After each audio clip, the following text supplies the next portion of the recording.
안녕하세요 여러분, 서성들어보기입니다. 예, 오늘 26년 8월 21일이고 금요일이네요. 자, 오늘 제 눈에 띈 몇 가지들 좀 다양한 이야기들, 좀 사안들에 대한 제 의견을 좀 말씀드려보고, 그중에 이제 대표로 뽑은 것이, 어제 김정은이, 북한이 통해로 단거리 탄도탄을 10여 발 이상 발사한 걸로 돼 있어요. 거기에 대해서 속보로 처리가 됐지만 국내에서는 추가로 사족을 달지 않았어요. 오늘 보니까 또 같은 날, 역시 어제 러시아가 지금 사할린 근처에서 푸틴도 쿨릴도 다녀간 그 일환이죠. 원래 기본 이유 자체가, 푸틴이 이제 쿨릴도를 방문한 것 자체가 거기 이제 극동 함대의 훈련을 참관하기 위해서 왔다라고 돼 있는데, 그 훈련에서 핵잠까지 동원해서 300km 떨어진 목표물을 미사일로 타격하는 실험을 했다. 같은 날 발생했다. 이거를 주목하지 않을 수 없다고 봅니다. 예, 자, 그와 관련된 또 여러 가지 이야기들을 한번 드려볼게요. 물론 제가 제목 적은 것처럼 이것은 문이 닫아있지에 대한 경고라고 보고, 우리가 사족을 달지 않았기 때문에. 이것은 이제 첫 번째, 북미 종전에 대해서 러시아와 북한의 신경을 많이 쓰고 있다. 예, 김정은의 여동생이 김여정이 새벽마다 나와서 남한에 대해서 날선 소리를 하는 것은 제스처다.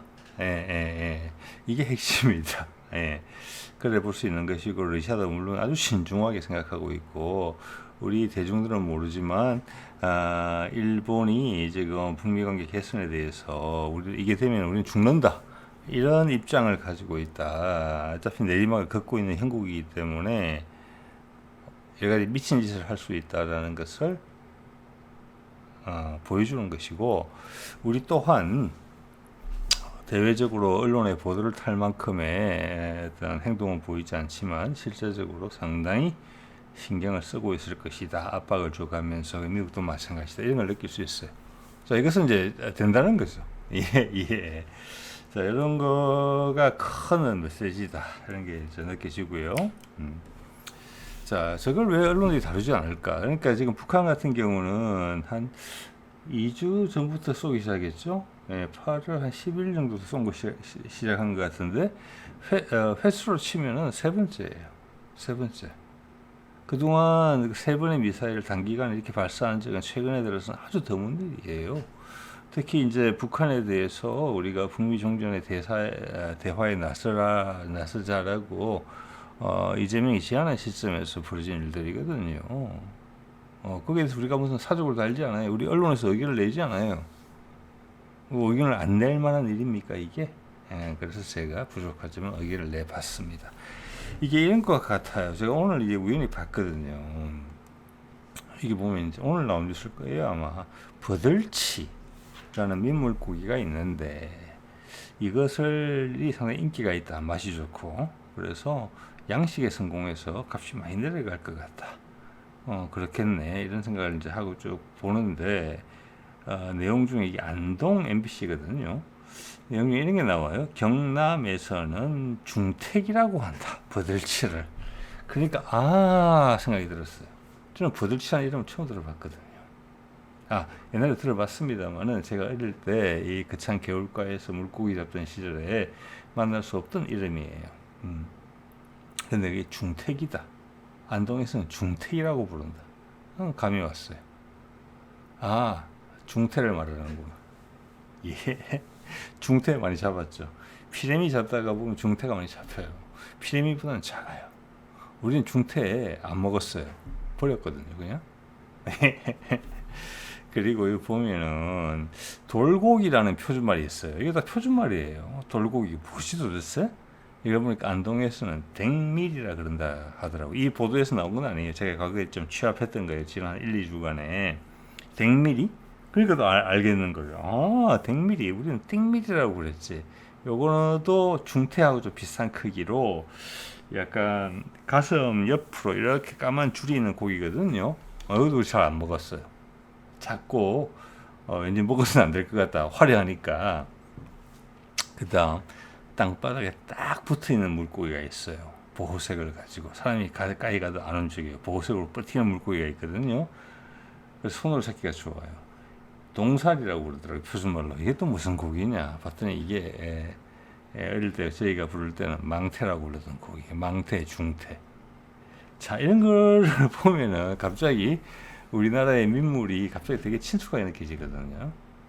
예, 초등학교 한 3, 4학년 때 자연 시간에 처음으로 민물고기들이 등장을 했던 기억이 나는데 거기 나왔던 명칭들이 사진과 같이 나오죠. 내가 현장에서 잡던 물고기들의 이런 건 너무 달라가지고 신기했던 기억이 나는데 그것들이 지금 나이가 지금 그때부터 지금 한 4, 50년이 지난 지금 시점에서 봤을 때 이 합치되는 느낌이 들거든요. 이게 어떤 새로운 지평이 열리는 거예요. 머릿속에서. 아, 복잡한 게 아니구나. 되게 단순하구나. 같은 물고기였구나.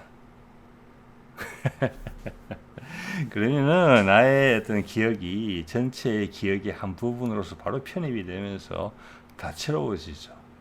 지금 이게 우리 세상이 느끼는 어떤 그런 가치 않느냐. 그리고 우리 언론도 이를 못 쫓아간다. 이런 생각이 드는 거죠. 그 다음 제가 오늘 이걸 우연히 봤는데 이거 이런 생각해 보세요. 레브라도 리트리버라는 까만 강아지가 이 여자아이가 주인집 딸인데 야바이를 합니다. 이렇게 종이컵을 거꾸로 새겨놓고 거기에 간식을 넣고 이걸 하는 거예요. 개 보고 고르라고. 그래서 이게 6년 전에 나온 영상인데 우리나라 영상이에요. 500만 회에 가까운 조회를 했거든요. 저도 처음 봤습니다. 이걸 봤는데 저는 이걸 보면서 댓글도 그런 게 좀 달려있더라고요. 초보 앞에 있는 댓글 주요 댓글들 잠깐 봤는데 개가 자기 아기 어린 주인이 하는 일을 모르겠느냐 이런 게 이제 대세예요. 왜냐하면 개는 후각이 있기 때문에 열심히 보긴 봐요. 이게 어디로 옮기는지를. 그렇지만 후각이 있기 때문에 결정적으로 이 야바이에 속을 수가 없다는 거죠. 눈으로만 쫓는 게 아니라 냄새 맡으면 금방 아니까. 그런데도 이 레브라도는 열심히 어린 주인이 하는 걸 지켜봤다는 거예요. 조바심 내지 않고. 저는 그때 이런 생각을 했어요. 우리 진돗개 같으면 예? 그 나라의 견종은 그 사람들의 성향을 반드시 반영하거든요. 우리 진돗개가 되게 독립적이죠. 예. 우리 진돗개가 이런 경우라면은 이게 개의 순위를 매기는 게 아니에요. 뭐 IQ 순위를 매기는 것도 더더욱 아니고요. 우리 진돗개 같으면 어떡할까? 그게 우리 한국 사람들의 성향이거든요. 이게 레브라도고 하는 것은 서양 사람들의 매너가 그들이 어떤 특정 품종을 육종할 때 반영이 되는 거라고 보시면 될 것 같아요. 젠틀맨 같은.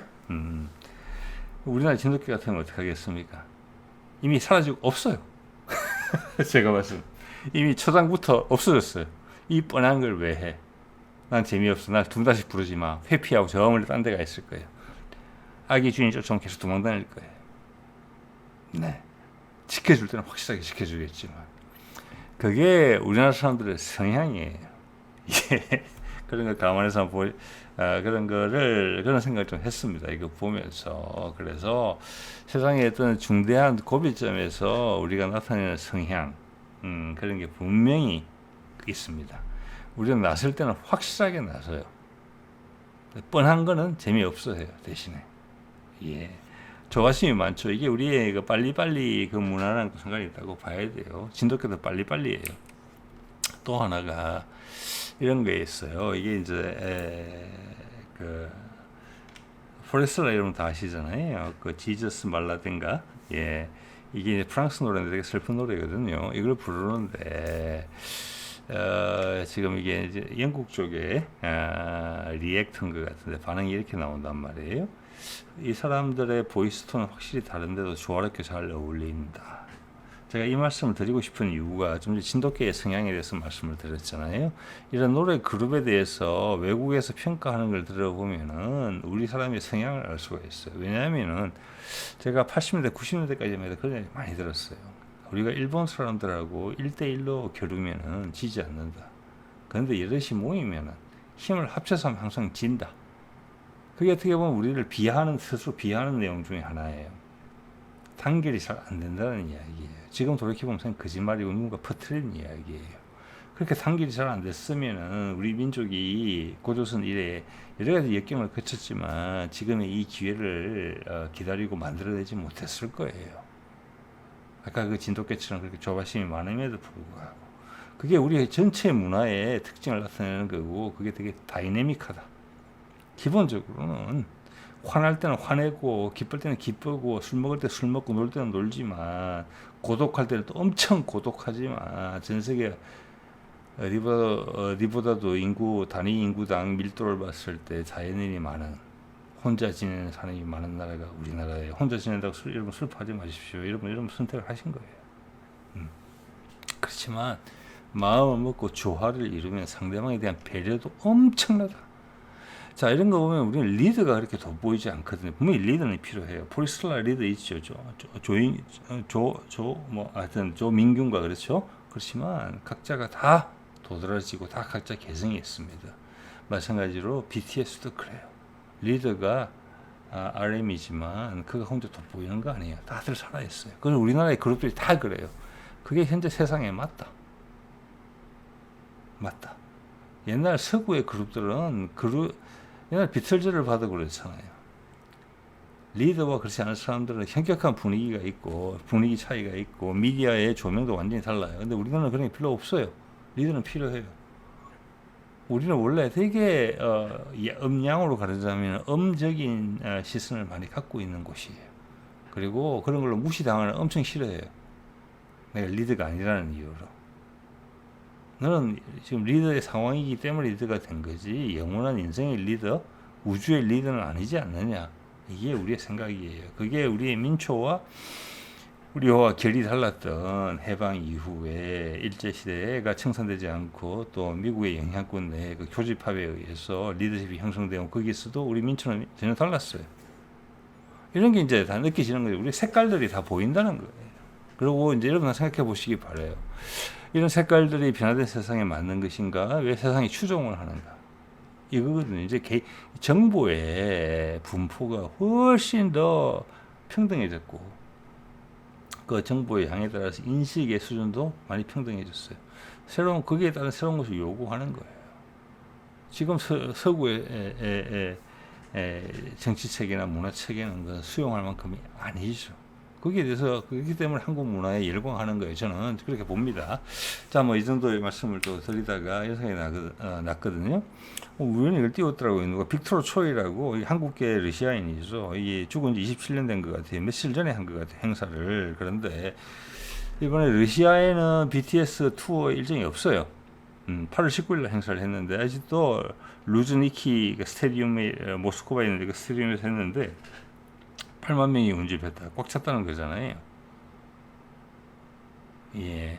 이게 또 러시아가 보여주는 어떤 하나의 신호다. 마침 27주년이겠지만, 거기에 참가했던 많은 사람이 느끼지는 못하겠지만, 그가 외모에서도 그렇고 한국계 러시아인이라는 것은 누구나 다 알고 있을 거예요. 그리고 거기는 뭐 미국은 아시아계의 미국인, 또 흑인 출신 미국인 이런 거에 대한 인종적 편견이 미국보다는 덜한 곳이에요. 자, 그래서 이런 것도 사실은 같은 분위기다. 예, 이런 걸 이제 제가 느꼈고요. 일단 볼까요? 오늘 이건데 이거 단거리 탄도미사일 10여 발 동해상으로 발사했고 300여 킬로. 러시아 미사일도 300여 킬로인데 중국은 북한 탄도미사일 발사 논평이 없다. 신박하죠. 자, 미국이 트럼프가 대화를 하자고 손짓을 했는데 북한은 미사일을 쏘았다. 예. 자, 이것은 중국과 미국, 심지어 우리도 신경 안 쓰다는 거예요. 이 중요한 순간에 미사일을 지금 3주 정도 걸쳐서 쏜 건데 계속 일주일에 한 번씩 동해로. 그거 애써 무시하는 거예요. 그죠? 그 중에 뒤에 두 번째는 러시아랑 일치해요. 러시아의 일본에 대한 강력한 메시지성 어떤 행동과. 이거는 우리는 신경 쓸 필요 없다는 이야기예요. 그래서 제가 결론을 그렇게 내린 거예요. 여러분 생각해 보세요. 일본에 대한 경고다. 일본이 심각하게 북미 종전을 그들의 지옥으로 생각하고 있다. 예, 그래서 모든 수단을 강구해서 어떻게든 딴지를 걸려고 한다는 사실을 다 인정한다는 거예요. 중국하고 미국도. 당연히 우리도 인지하고 있겠죠. 이거예요. 핵잠까지 투입해서 쿠릴 열도에서 쾅. 자, 이것은 지금 쿠릴 열도에는 한 섬을 방문해서 KBR을 먹은 걸 가지고 일본의 날카로운 반응을 보였는데 거기에서 머무르지 않고 그 다음 날 이틀 있다가 그 해군 훈련에서 300km 목표를 미사일로 타격한다. 핵잠까지 투입했다는 걸 다 보여주는 거예요. 풀스케일로 했다는 거예요. 이거 타카이치에 대한 메시지죠. 그러면 이 같은 날 8월 20일 어제 한 거거든요. 북한에 10여 발 쏜 건 뭔데 그러면? 목적이 같다는 거예요. 일본 꼼짝 말하는 거예요. 자, 이것은 우리가 대중들이 언론들이 전혀 묘사하고 있지 않지만 두 가지를 이야기해줘요. 북미 종전이 되게 임박했다라는 이야기고 거기에 대해서 일본이 어떤 식으로 딴지를 걸 기미가 엄청나게 많이 보인다라는 걸 이야기해 주는 거예요. 엄청나게 중요한 메시지죠. 여러분 다른 식으로 한번 해석해 볼래요? 우리도 무시하고 있고 3주에 걸쳐 일주일에 한 발씩 쐈는데 우리는 북미 대화하자 그러고 트럼프는 금년에 만난다 그러는데 예, 한미 공동 훈련조차 군사 훈련조차 지금 조기 종료했고 어젠가 오늘까 종료했죠. 근데 미사일 또 쏜 거예요. 이게 김여정이 새벽마다 우리한테 욕하는 거랑 같은 맥락일까요? 전혀 다르죠. 이걸 품간해야 돼요.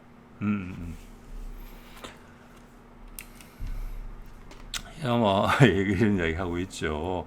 이재명이 이런 까지 언급하면서 비난 수위를 한다. 이건 빌드업이라고 봐야 되는 거죠. 이게 미사일 쏜 거랑 같다? 아니죠. 우리 소위 말하는 우리 언론에서도 보수 언론에서도 그 미사일하고 이걸 연계짓지 않고 있어요. 왜 그럴까요 도대체? 청와대는 말할 것도 없고. 예, 그래서 제가 오늘 제 의견 한번 드려본 것이고요. 자, 또 이런 의견들이 많이 나오고 있어요. 이걸 이런 식으로 이제 하기로 결정을 한 것 같아요. 우리가 이제 훈련 축소한다 그러니까 트럼프의 한국 비판에 이것은 안 도와줬다 그 이야기거든요. 호르무즈에서 우리 도와준다고 그랬잖아요. 군사적으로 개입할 거라고 이야기했잖아요. 자, 이것은 생 거짓말이라는 거고 연합뉴스 TV 밑에는 YTN은 아시아 안보 공백 우리 한국 관계 다변화 필요 이런 이야기를 했다는 것인데 이게 어떻게 보면 당연한 거예요. 왜 여기서 우리가 미국은 현재 스스로를 지킬 힘도 없어요. 이란한테 이길 힘이 없다는 거다. YTN도 그렇게 보도하지 않습니까? 그런데 아시아를 어떻게 지켜요? 아시아는 동맹관계를 강화해서 미국의 이해를 지켜줄 동맹국을 키워야죠. 우리 한국이죠. 그 뻔히 알면서 왜 이런 소리를 해요? 그죠? 예.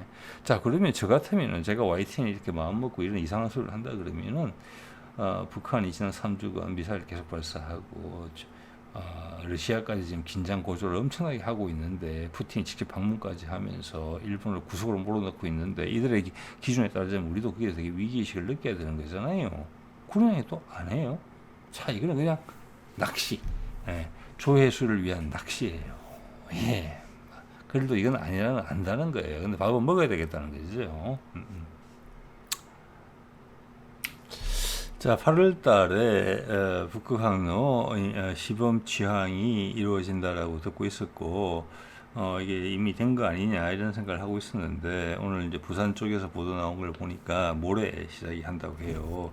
그래서 되게 우리 이름을 잘 모르는 소형 선사에서 그걸 시작을 하는데 그 이유 자체는 뭐냐면은 우크라이나 전 때문에 러시아가 제재를 받고 있다. 그래서 HMM 같은 큰 회사가 여기 발을 들이밀면은 다른 데 있어서 불이익이 온다. 그래서 작은 선사를 선택했다. 이렇게 이제 보여지는 것이고, 이제 북극항로의 대부분의 부분이 러시아의 영해이거나 러시아의 배타적 경제 수역이기 때문에 러시아의 협조가 없이는 될 수가 없는 부분이에요. 예. 그래서 그 작은 선사도 우리 작은 선사도 일본하고도 뭐 손을 잡고 한다 이런 이야기인데 제가 봐서는 일본이 직접적으로 얘기는 할 수 없다. 좀 전에 러시아와 일본과의 관계에 대해서 말씀드렸잖아요. 일단 일본은 직항을 개설하기가 힘들다는 것을 보여준다는 거예요. 그게 사실 더 의미 있어요. 이번 사안에 어떻게 보면 파생되어 나온 결과물이라고 볼 수 있는데 중국은 우리가 시범 운항한다는 얘기를 듣자 정기 운항을 시작했다 그래요. 그래서 뭐 8차, 9차, 10차 인도까지 진행을 하고 있답니다. 자, 중국과 우리가 본격적으로 경쟁을 한다. 자, 푸틴도 러시아도 중국이 한다는 것을 막을 수는 당연히 없는 거죠. 이건 본격적인 경쟁이 들어간다는 거고, 여기는 향후 동남아시아 국가들하고 미국 그리고 일본이 또 유럽 쪽의 선사들이 어떤 결정을 하느냐, 예, 부산항을 얼마큼 활용하느냐, 그리고 부산항이 얼마만큼의 경쟁력을 원스톱 서비스를 다 해줄 만큼 불편함이 없이, 그리고 그들 선사들이 부산에 머물고 싶은 생각이 들게 하느냐, 이런 것들이 복합적으로 결정이 될 것으로 보이거든요. 복합적으로 영향을 끼쳐서. 자, 이거 또한 뭘 이야기하냐면은 북극 항로가 열린다. 북극 항로가 열리기 위해서는 동해가 개방이 돼야 된다. 다른 말로 하자면 미국과 북한의 적대 관계가 해소돼야 된다. 그걸 전제하고 움직이는 것이거든요. 이게 예, 자, 이러면 느낌이 많이 다르죠. 여기다가 이제 북한과 러시아의 미사일 발사 동해로, 그럼 일본이 도대체 어떻게 하길래 걔들은 그렇게 하는 것이냐, 이런 생각까지 미치게 돼요. 네. 자, 오늘 또 다른 이야기 한번 볼까요? 이게 이제 미국 MBC에서 나온 뉴스인데, 마이크론이라고 우리 이제 이게 저기 뭐죠? 메모리 칩 만드는 곳이죠. 지금도. 보면은 그 고향 동네에다가 60조 원에서 70조 원 정도를 투자할 생각이다.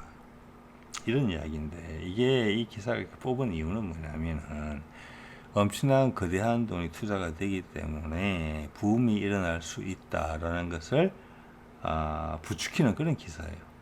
근데 이게 우리 한국 사람들 시각에서 보면은 이게 좀 웃긴다는 거예요. 우리가 지금 SK하고 삼성이 2030년에 첫 번째 생산품을 낸다 그러면서 투자하는 금액이, 두 회사가 투자하는 금액이 500조 원이에요. 거의 10분의 1밖에 안 되는 금액이거든요. 자, 지금 세상 상황이 미국은 이런 걸로도 되게 기뻐하고 환호성을 지르는 그런 상황이 됐다는 거예요. 우리는 이 10배 투자하고 있어요. 광주에만. 이게 달라질 위상, 이런 게 앞으로 더 많아질 거라고 봅니다. 예. 그리고 여기 보면은 이제 오늘 이런 이야기를 꺼냈거든요. 자세한 내용은 안 봤는데 대충 알 수 있을 것 같아요. 여야 상관없이 싹 다 털어라. 공정과 정의. 자, 이것은 이재명이 어떤 민주당 내부의 수박을 제압했다. 김민석이 승리함으로써. 그리고 유시민이 이야기했던 어떤 정계 개편으로 가는 시발점이고, 이걸 틀게 되면은 상당 부분 많이 줄어질 것이다. 우리 편 내 편이 없다. 그러면 민주당 내에서도 오랫동안 빨대를 꽂아왔던 4선, 5선 하는 국회의원이지만 주요 사안에 대해서 얼굴을 한번 비추지 않던, 우리 그 상에도 그런 국회의원이 하나 있는 것 같아요. 신성범인가? 예, 한나라당인데, 국민의힘인데, 제가 TV 뉴스나 뭐 토론회나 이런 거에서 한 번도 본 적이 없어요. 자, 그래서 이것은 이제 발동을 건다는 이야기고, 이것은 북미 관계 개선과 반드시 연동이 되어 있습니다. 이게 쉬운 거 아니에요, 절대로. 자, 이렇게 하기 위해서 일단 교두보가 확보된 것이 김민석이 민주당 구주류를 물리치고 이겨낸 거, 본격적으로 밀어붙인다는 거죠. 예. 자, 그런 게 있었고, 또 이런 기사가 오늘 띄거든요. 미국이 어제 ICC를 제재를 한다. 국제형사재판소. 여기가 이제 전쟁 범죄로 이스라엘의 네타냐후한테 유죄를 했기 때문에 체포영장이 발부되어 있는 상태일 거예요. 그래서 ICC에 가입한 국가에 가면은 네타냐후가 체포될 수 있어요. 그래서 이재명이 그런 얘기도 했죠. 우리나라에 가입돼 있거든요. 제가 알기로는. 그래서 네타냐후가 우리나라에 오면 우리는 잡겠다. 그런 이야기, 강성 이야기까지 한 적이 있어요. 한두 달 전에. 그래서 지금 트럼프가 이 ICC를 무력화시키려는 의도 자체가 네타냐후하고의 어떤 정치적 타협 때문에 그렇다라는 의견을 드린 바가 있어요. 네타냐후는 쉽지 않은 상대입니다. 뒤에 유택의 자본이 있기 때문에. 그래서 그거는 정치적으로 생존을 해야 된다는 부분이 있다. 그래서 이걸 건드렸다. 저는 그런 의견을 드렸는데, 아직도 그것은 이제 유효하다고 보는데, 마침 ICC의 장이 일본 사람이다. 이 그림 속에 있는 사람, 아까네 도모코다. 이것은 동시에 일본을 압박하는 수단, 지난번에 이제 엔화의 불안정성을 도드라지게 표현한 이후에 다른 압박하드다. 즉 이것도 어제 나온 이야기잖아요. 러시아가 미사일 발사하고 북한이 10여 발 발사한 그거랑 같은 날 발생한 거. 똑같다 패키지가.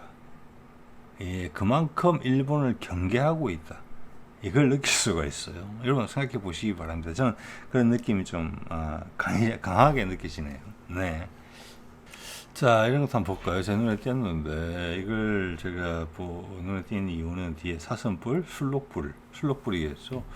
이게 Lady of the Dawn이라고 6년 전에 나온 아마 노래인 것 같아요. 880만 조회수를 이끌어냈는데 이것은 새벽의 여인, 뭐 우리말로 번역하자면 약간 그런 제목인데 이걸 보면은 바이킹이거든요. 바이킹의 삶 속에 저 사슴불, 술록불을 숭상하는 게 있다라는 걸 느낄 수가 있고, 이것은 그만큼 두 가지가 있어요. 술록이라는 것이 그들의 생계에 있어서 핵심이었다. 지금도 여러분 아시죠? 시베리아에 있는 옛날식의 삶을 유지하고 있는 종족들이 삶의 행태는 술록에만 기대고 있어요. 모든 것을. 가죽, 뿌리, 뭐 고기, 뭐까지 기타 등등 그게 있고, 두 번째는 이제 나무의 형상화라고 보죠. 가지가 뻗어서 하늘로 올라가기 때문에. 자, 그래서 시베리아 샤만들이 사슴뿔, 저는 그 술록불이라고 생각하거든요. 사슴의 북방 한계선하고 술록의 북방 한계선을 분명히 생각해 봐야 돼요. 저는 술록일 가능성이 훨씬 높다고 봅니다. 자, 그렇게 봤을 때 이런 이야기가 나온단 말이에요. 우리가 신라가 흉노족이다. 뭐 이게 대해서 다른 쪽에서 좀 더 이제 복잡한 이야기를 가지고 한번 다룰 수도 있겠지만, 오늘 단순하게 한번 생각해서 말씀드려 볼게요. 흉노의 김일제가 신라에 왔을 때다. 신라에 지금 시조는 여러 가지가 있어요. 김할지가 있고, 석탈해가 있고, 박혁거세가 있고, 그 다음 흉노 김일제가 들어와서 마립간 시대가 되면서 대폭적으로 이제 신라가 고대 국가의 형태를 이루는데, 그때가 눌지 때부터 본격화됐고, 눌지 한두 세대 전에 흉노가 들어온 것으로 되어 있고, 그래서 당시에는 눌지 마립간이에요. 그 마립간이 여러 해가 유지가 됐단 말이에요. 그때는 왕이라는 명칭이 아니고 마립간이라는 명칭이었는데, 그때 중앙 집권 체제가 형성이 됐고, 어떻게 보면 이렇게 보셔야 돼요. 지금의 고구려 지역하고 백제 지역도 마찬가지예요. 우리 만주에 있던 우리 이제 고조선 반개 계열들이 어떤 여러 가지 파워 게임의 결과로 한반도에 정착을 하죠. 그래서 고구려하고 백제는 명확해요. 부역이에요. 남부여라고 그랬으니까 그거는 뭐 역사적으로 증명이 되는 사실인데, 지금 보면은 아라가야 정도도 보면 부역이다, 이런 이제 그들의 묘제를 봤을 때 북방 계열이고, 그런 면에서는 이제 소백산맥으로 둘러싸여 있는 현재의 경상남북도, 과거의 신라는 가장 늦게 북방 민족이 들어온 곳이다, 이렇게 평가가 될 수 있어요. 자, 거기서 그들의 금관이 흉노의 금관과 일치한다. 거기에 나무와 사슴이 형상화되고 있다. 그 사슴은 저는 이 사슴과 같다고 보고, 그 술록이다. 자, 그것은 흉노만의 상징물이 아니었다는 말씀을 제가 드리고 싶은 거예요. 이거는 이제 가끔 이제 우리도 역사 스페셜 류에서 이야기하는 것처럼 신라 흉노의 뿌리는 시베리아계다. 저는 그 말에는 동의할 수 있어요. 예. 그리고 또 하나는 이제 고조선에 영향력을 미칠 때 그 반개 민족으로 들어온 데가 상당히 많아요. 보면은 고구려도 왕성할 때 보면은 여러 민족 연맹체를 활동해서 대국을 건설하거든요. 그때는 당연히 그런 거예요. 그것은 우리 발해도 그랬거든요. 어떻게 보면 고구려, 신라, 백제도 마찬가지. 백제 같은 경우도 지금은 나주 부분에 있어서는 신석기 시대부터 강력한 세력이 형성돼 있었어요. 그래서 고려가 출범하면서도 백제를 멸망시켰지만 백제 밑에 있는 그 오래된 세력은 함부로 손대지 못했어요. 그래서 거기는 타협을 했죠. 나주 쪽으로. 그리고 통일신라가 힘들어졌을 때 청해제를 만들었던 장보고가 거기서 거의 그게 해적이었는지 뭔지는 모르겠지만 한 세력을 국가적인 세력을 형성할 수 있었던 것은 그만큼 그 당시 동북아에서 전남이 가지고 있는 물류망의 핵심 거점이라는 부분이 분명히 부각되는 부분이 있거든요. 자, 그런 것처럼 이거저거 다 섞이는 거거든요. 그래서 그 주류가 어떤 문화적 뿌리, 정체성을 가지는 게 중요한 것이지. 그 당시 일본 외국인의 일본 서기도 우리를 보면 밑으로 보잖아요. 임나 일본부.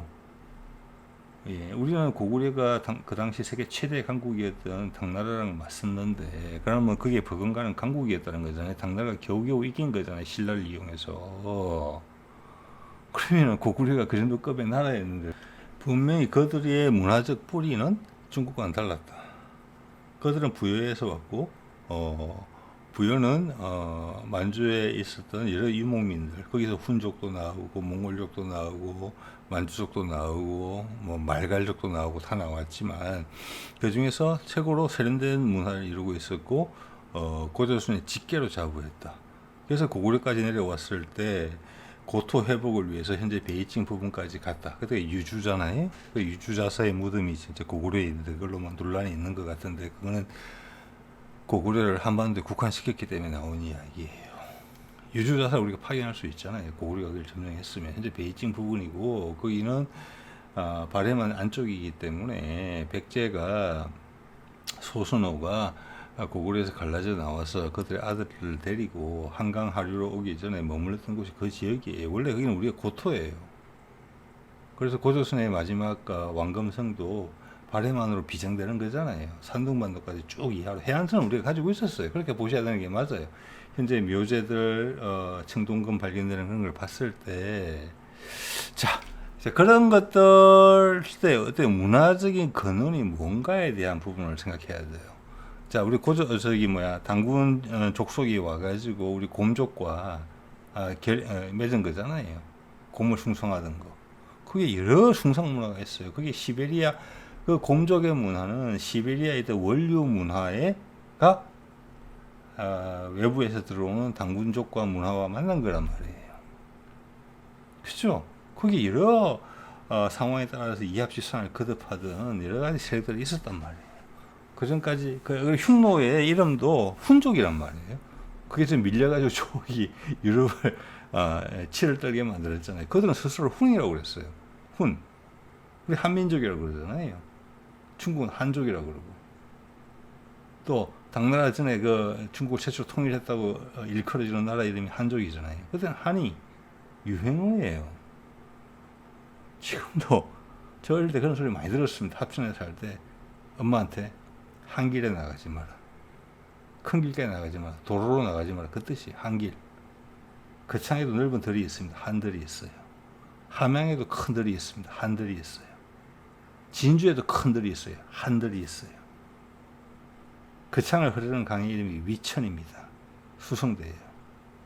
함양에도 함양의 상림 옆을 흐르는 또랑의 이름이 위천이에요. 즉 그것은 위의 천이라는 뜻이에요. 내 중심부 위에서 흘러내려오는 강이에요. 위천.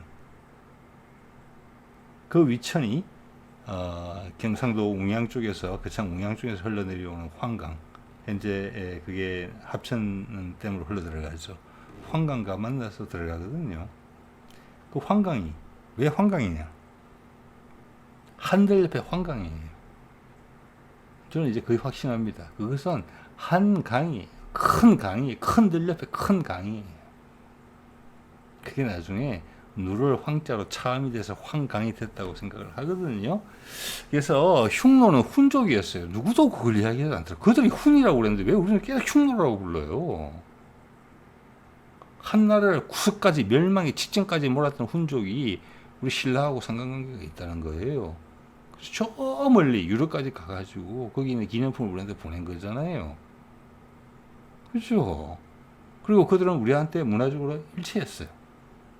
여러 가지 측면을 감안했을 때. 그 다음에 그런 말씀을 좀 드리고요. 자, 말이 좀 길어지는데, 어제 왕이가 다녀간 게 엄청나게 중요한 일이거든요. 제가 봐서는. 자, 오늘 그러자 10여 발 발사한 거예요. 북한이 다녀간 날.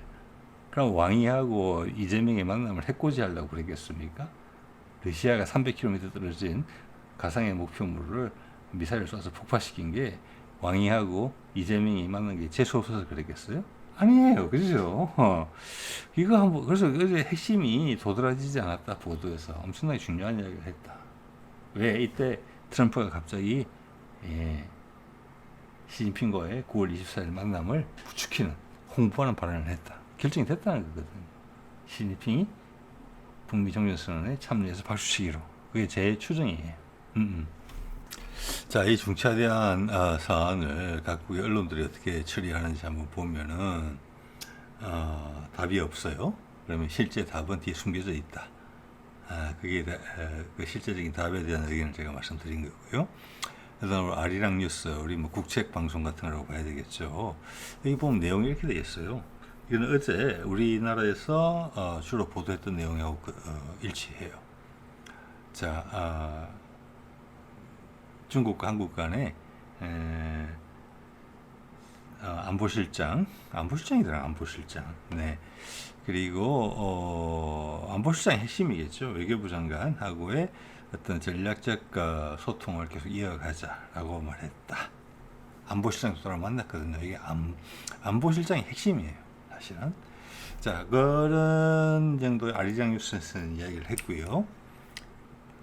그리고 제가 중국 방송도 CCTV 쪽에 나오는 걸 봤는데 그거는 그냥 만났다, 이 정도 이야기인데, 여기 CNA라고 볼까요? 요거는 싱가포르 쪽의 방송이거든요.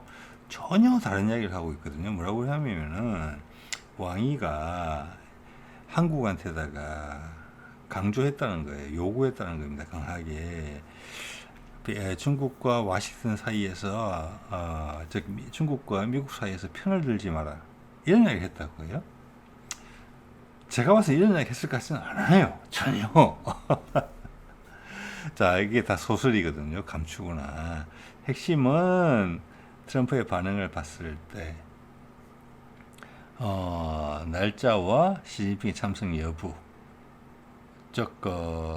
그리고 시진핑이 9월 24일 날 미국을 가게 돼 있고, 미국의 중간선거가 11월 3일이다. 그러면 10월 어느 때쯤인가 제3회 장소에서 북미 간의 종전 서명이라고 봐야 되겠죠.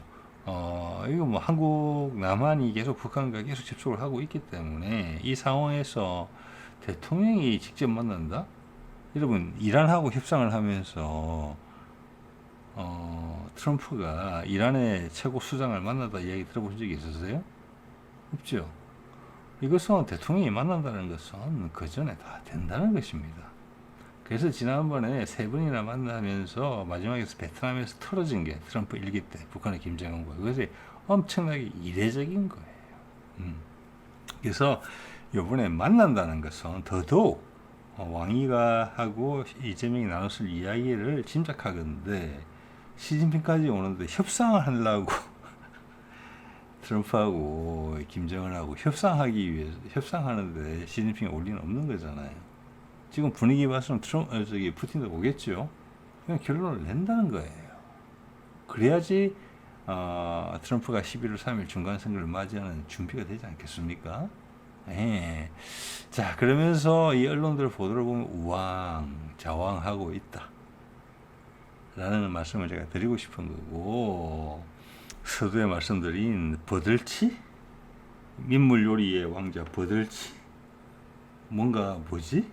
이런 생각하다가 그게 내 어릴 때 자꾸 놀던 중태구나, 이런 현실 인식으로 갑자기 확 돌아서는 그런 이제 드라마틱한 순간이 10월 달 정도로 예정이 되어 있지 않느냐.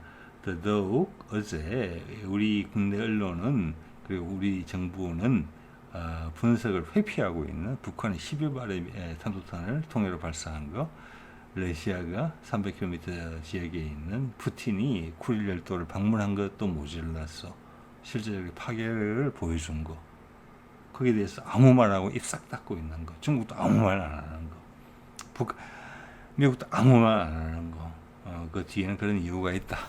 예. 자, 10월달이 상당히 재밌어질 것 같다. 예, 이런 생각이 지금 좀 들어가는 거죠. 자, 오늘 이 정도 말씀드릴게요. 네.